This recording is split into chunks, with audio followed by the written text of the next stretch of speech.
All right, ladies and gentlemen, this is my AR5 5C transmission out of a Pontiac Solstice going into my RX-7. I bought the adapter kit off of Nick Jacobs of the Facebook Stopping Mechanics page. One thing is most people get the transmissions out of Colorado's and whatnot, and they're basically the same thing except for the output flange. And we found out from me going back and forth with Nick that these holes are slightly offset in the Colorado. So you can see like there's one down there and there. On the Solstice, they bolt here for the stock slave cylinder, but on the Colorados they bolt here and here. So what he did is just countersunk these two holes on the to mount it to the Solstice. Then he threaded these two so I could put a Colorado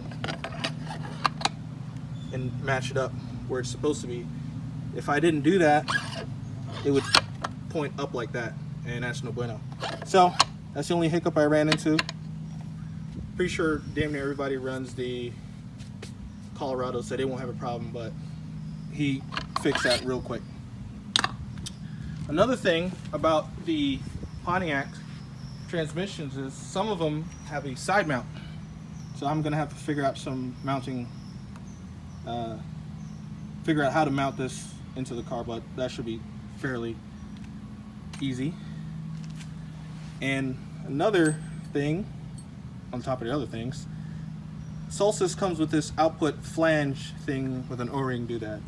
Did some googling around and I found from a 2000 Isuzu Rodeo V6 automatic, the output flange from the transmission, I think the transmission is like a 4L30E or whatever, not too sure. Anyway, splines are exact same. The OD, the sealing surface of the rear seal of the transmission is exact same, is just longer.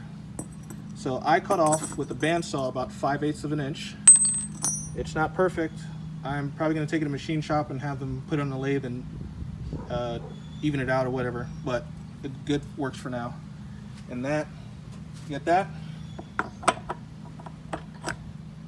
shove that on there, make sure the O-ring's in, you put your nut on, and you're good to go.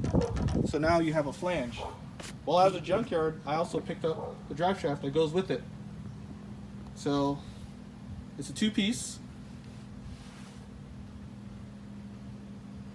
aluminum drive shaft. It's, I don't know how long this thing is. You got a tape measure. This is a guesstimation. Let's say 56 and a half, 57 inches. So I'm gonna get that cut down and replace the end flange to fit in the RX-7. But I got the flange and this for $40 at the junkyard. So for $40 you could change the output flange on your Solstice transmission.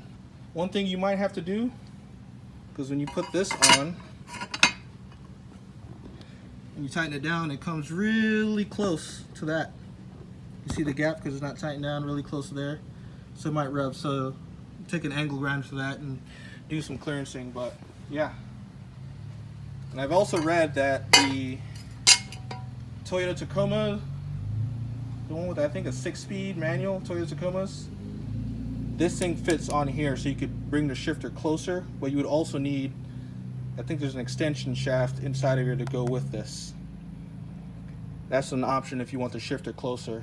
Another option is you get the housing from a JZX 110 or something, because this is basically an R154, so the stuff that moves R154 shifters work on there. But if anything, I just cut this down, bring it closer if I need it to fit.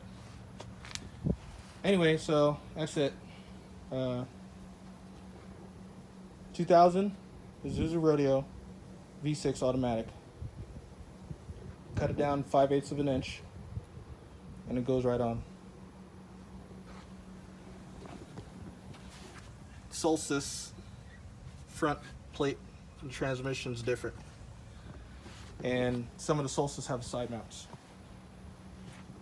Figure I'd make a little video and put some information out there. Later.